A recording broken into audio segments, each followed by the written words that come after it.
بسم اللہ الرحمن الرحیم۔ نبی کریم صلی اللہ علیہ وآلہ وسلم نے فرمایا، جن عورتوں میں یہ نشانیاں ہوں وہ بہت بار برکت ہوتی ہیں۔ عورت کی برکت ہونے کی علامات میں سے یہ ہے کہ اس کی طرف رشتہ بھیجنے اور رشتہ منظور ہونے میں آسانی، اس کا مہر آسان ہو، یعنی بہت زیادہ پیچیدہ نہ ہو، اس کے ہاں بچوں کی پیدائش میں آسانی ہو۔ جن تین عورتوں میں یہ نشانیاں پائی جاتی ہیں وہ بہت بار برکت ہوتی ہیں۔ حضرت عائشہ نے ایک دن رسول اللہ صلی اللہ علیہ وآلہ وسلم سے پوچھا، آپ صلی اللہ علیہ وآلہ وسلم کی زندگی کا مشکل ترین دن کون سا تھا؟ حضور صلی اللہ علیہ وآلہ وسلم نے فرمایا، والدہ نے 7 دن دودھ پلایا، 8ویں دن دشمن اسلام ابو لہب کی کنیز صوبیہ کو یہ اعزاز حاصل ہوا۔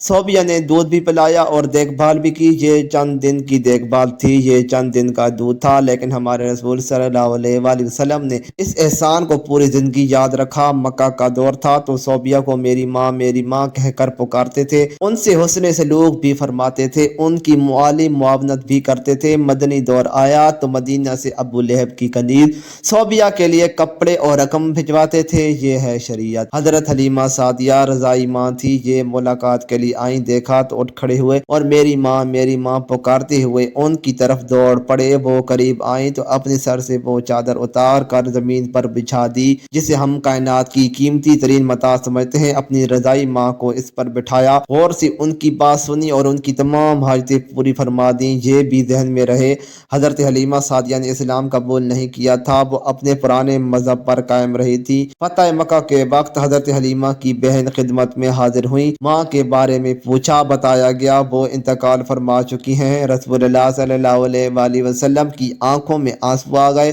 روتے جاتے تھے اور حضرت حلیمہ کو یاد کرتے جاتے تھے۔ رضائی خالہ کو لباس و سواری اور 100 درہم عنایت کی۔ رضائی بہن شیمہ غزوہ حنان کی قیدیوں میں شریک تھی، پتہ چلا تو انہیں بلایا، اپنی چادر بچھا کر بٹھایا، اپنے ہاں قیام کی دعوت دی۔ حضرت شیمہ نے اپنے قبیلے میں واپس جانے کی خواہش ظاہر کی۔ رضائی بہن کو غلام، لونڈی اور بکریاں دے کر رخصت کر دیا۔ یہ بعد ازاں اسلام لے آئیں، یہ ہے شریعت۔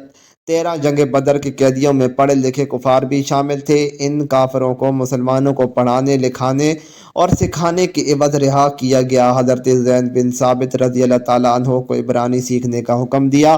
آپ رضی اللہ تعالیٰ عنہ نے عبرانی سیکھی اور یہ اس زبان میں یہودیوں سے خط و کتابت کرتے رہے۔ کافروں کا ایک شاعر تھا، سہیل بن عمرو، یہ رسول اللہ صلی اللہ علیہ وآلہ وسلم کے خلاف اشتعال انگیز تقریریں بھی کرتا تھا اور توہین آمیز شعر بھی کہتا تھا۔ یہ جنگ بدر میں گرفتار ہوا۔ سہیل بن عمرو کو بارگاہ رسالت میں پیش کیا گیا۔ حضرت عمر رضی اللہ تعالیٰ عنہ نے تجویز دی کہ میں اس کے 2 نچلے دانت نکال دیتا ہوں، اس کے بعد یہ شعر نہیں پڑھ سکے گا۔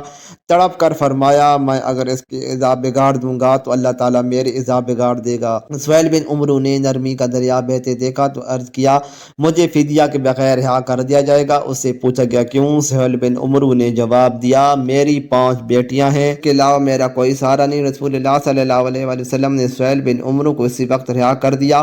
سہیل بن عمرو شاعر بھی تھا اور گستاخ رسول صلی اللہ علیہ وآلہ وسلم بھی، لیکن رحمت للعالمین صلی اللہ علیہ وآلہ وسلم کی غیرت نے گوارا نہ کیا۔ یہ 5 بچوں کے کفیل کو قید میں رکھیں یا پھر اس کے 2 دانت توڑ دیں، یہ ہے شریعت۔ غزوہ خندق کا واقعہ ملاحظہ کیجیے۔ عمرو بن عبدو مشرک بھی تھا، ظالم بھی اور کفار کی طرف سے مدینہ پر حملہ آور بھی۔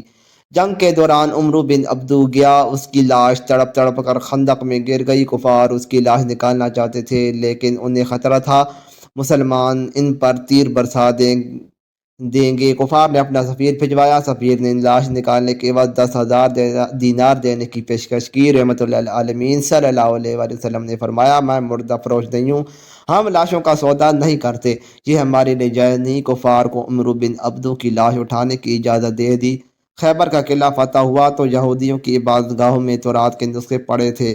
تورات کے سارے نسخے اکٹھے کروائے اور نہایت ادب کے ساتھ یہ نسخے یہودیوں کو پہنچا دیے، اور خیبر سے واپسی پر فجر کی نماز کے لیے جگانے کی ذمہ داری حضرت بلال رضی اللہ تعالیٰ عنہ کو سونپی گئی۔ حضرت بلال رضی اللہ تعالیٰ عنہ کی آنکھ لگ گئی، سورج نکل آیا تو قافلے کی آنکھ کھلی۔ رسول اللہ صلی اللہ علیہ وآلہ وسلم نے حضرت بلال رضی اللہ تعالیٰ عنہ سے فرمایا، بلال آپ نے یہ کیا کیا؟ حضرت بلال رضی اللہ تعالیٰ عنہ نے عرض کیا، یا رسول اللہ صلی اللہ علیہ وآلہ وسلم، جس ذات نے آپ صلی اللہ علیہ وآلہ وسلم کو سلایا اس نے مجھے بھی سلا دیا۔ تب بس فرمایا اور حکم دیا تم اذان دو۔ اذان دی گئی، آپ صلی اللہ علیہ وآلہ وسلم نے نماز ادا کروائی اور پھر فرمایا جب تم نماز بھول جاؤ تو جس وقت یاد آئے اسی وقت پڑھ لو، یہ ہے شریعت۔ حضرت حذیفہ بن جمان رضی اللہ تعالیٰ عنہ سفر کر رہے تھے۔ کفار جنگ بدر کے لیے مکہ سے نکلے۔ کفار نے رستے میں حضرت حذیفہ رضی اللہ تعالیٰ عنہ کو گرفتار کر لیا۔ آپ سے پوچھا گیا آپ کہاں جا رہے ہیں؟ حضرت حذیفہ رضی اللہ تعالیٰ عنہ نے عرض کیا مدینہ۔ کفار نے ان سے کہا آپ اگر وعدہ کرو آپ جنگ میں شریک نہیں ہوں گے تو ہم آپ کو چھوڑ دیتے ہیں۔ حضرت حذیفہ رضی اللہ تعالیٰ عنہ نے وعدہ کر لیا۔ یہ اس کے بعد سیدھی مسلمانوں کے لشکر میں پہنچ گئے۔ مسلمانوں کو اس وقت مجاہدین کی ضرورت بھی تھی، جانوروں کی بھی اور ہتھیاروں کی بھی۔ لیکن جب حضرت حذیفہ رضی اللہ تعالیٰ عنہ کے وعدے کے بارے میں علم ہوا تو مدینہ بھجوا دیا گیا اور فرمایا ہم کافروں سے معاہدہ پورے کرتے ہیں، ان کے مقابلے میں صرف اللہ تعالیٰ سے مدد چاہتے ہیں۔ نجران کے عیسائیوں کا 14 رکنی وفد مدینہ منورہ میں آیا۔ رسول اللہ صلی اللہ علیہ وآلہ وسلم نے عیسائی پادریوں کو نہ صرف ان کی روایتی لباس میں قبول فرمایا بلکہ انہیں مسجد نبوی صلی اللہ علیہ وآلہ وسلم میں بھی ٹھہرایا اور انہیں ان کے عقیدے کے مطابق عبادت کرنے کی اجازت بھی دی۔ یہ عیسائی وفد جتنا عرصہ مدینہ میں رہا یہ مسجد نبوی صلی اللہ علیہ وآلہ وسلم میں مقیم رہا اور مشرق کی طرف منہ کر کے عبادت کرتا رہا۔ ایک مسلمان نے کسی اہل کتاب کو قتل کر دیا، آپ صلی اللہ علیہ وآلہ وسلم نے مسلمان کے خلاف فیصلہ دیا اور یہ مسلمان کے جرم میں قتل کر دیا گیا۔ حضرت سعد بن عبادہ رضی اللہ تعالیٰ عنہ نے فتح مکہ کے وقت مدنی ریاست کا جھنڈا اٹھا رکھا تھا۔ یہ مکہ میں داخل ہوتے وقت جذباتی ہو گئے اور انہوں نے حضرت ابو سفیان رضی اللہ تعالیٰ عنہ سے فرمایا آج لڑائی کا دن ہے، آج کفار سے جی بھر کر انتقام لیا جائے گا۔ رحمت للعالمین صلی اللہ علیہ وآلہ وسلم نے سنا تو ناراض ہو گئے، ان کے ہاتھ سے جھنڈا لیا، ان کے بیٹے قیس رضی اللہ تعالیٰ عنہ کے سپرد کیا اور فرمایا نہیں آج لڑائی نہیں، رحمت اور معاف کرنے کا دن ہے۔ مدینہ میں تھی تو مکہ میں قید پڑ گیا، مدینے سے رقم جمع کی، خوراک اور کپڑے اکٹھے کیے اور یہ سامان مکہ بھجوا دیا اور ساتھ ہی اپنے اتحادی قبائل کو ہدایت کی کہ مکہ کے لوگوں پر برا وقت ہے، آپ لوگ ان سے تجارت ختم نہ کریں۔ مدینہ کی یہودی اکثر مسلمانوں سے یہ بحث چھیڑ دیتے تھے کہ نبی اکرم صلی اللہ علیہ وآلہ وسلم فضیلت میں بلند ہیں یا حضرت موسیٰ علیہ السلام۔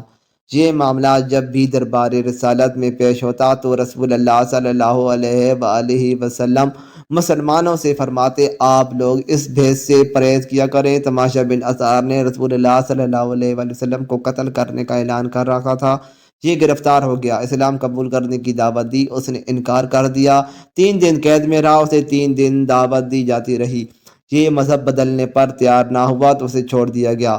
اس نے رستے میں غسل کیا، نیا لباس پہنا، واپس آیا اور دست مبارک پر بیعت کر لی۔ ابو العاص بن ربیع رحمۃ للعالمین صلی اللہ علیہ وآلہ وسلم کے داماد تھے۔ رسول اللہ صلی اللہ علیہ وآلہ وسلم کی صاحبزادی حضرت زینب رضی اللہ تعالی عنہا ان کے عقد میں تھی، یہ کافر تھے، یہ تجارتی قافلے کے ساتھ شام سے واپس جا رہے تھے۔ مسلمانوں نے قافلے کا مال چھین لیا، یہ فرار ہو کر مدینے آ گئے اور حضرت زینب رضی اللہ تعالی عنہا کے گھر پناہ لے لی۔ صاحبزادی مشورے کے لیے بارگاہ رسالت میں پیش ہو گئی۔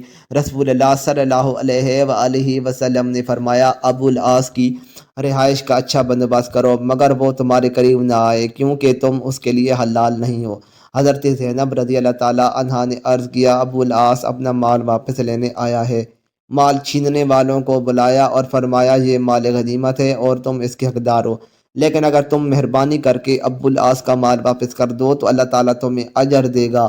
صحابہ رضی اللہ تعالیٰ عنہ نے مال فوراً واپس کر دیا۔ حضرت زینب رضی اللہ تعالیٰ قبول اسلام کی وجہ سے مشرق خاوند کے لیے حلال نہیں تھی، لیکن رسول اللہ صلی اللہ علیہ وآلہ وسلم نے داماد کو صاحبزادی کے گھر سے نہیں نکالا، یہ ہے شریعت۔ حضرت عائشہ رضی اللہ تعالیٰ عنہا ایک دن رسول اللہ صلی اللہ علیہ وآلہ وسلم سے پوچھتی ہیں زندگی کا مشکل ترین دن کون سا تھا؟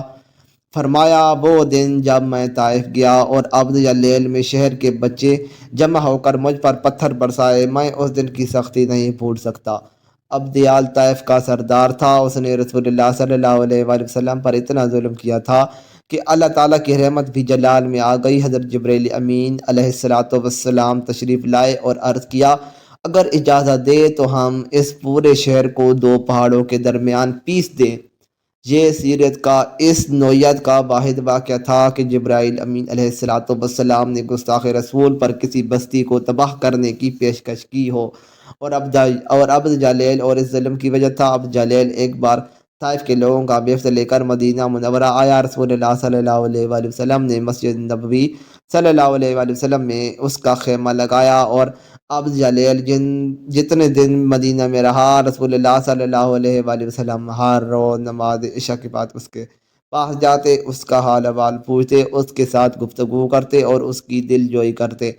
عبداللہ بن ابی منافع کے عزم تھا، یہ فوت ہوا تو اس کی تدفین کے لیے اپنا کرتا مبارک بھی دیا، اس کی نماز جنازہ بھی پڑھائی، اور یہ فرمایا، میری 70 دعاؤں سے اگر اس کی مغفرت ہو سکتی تو میں 70 مرتبہ سے زیادہ اس کے لیے دعا کرتا۔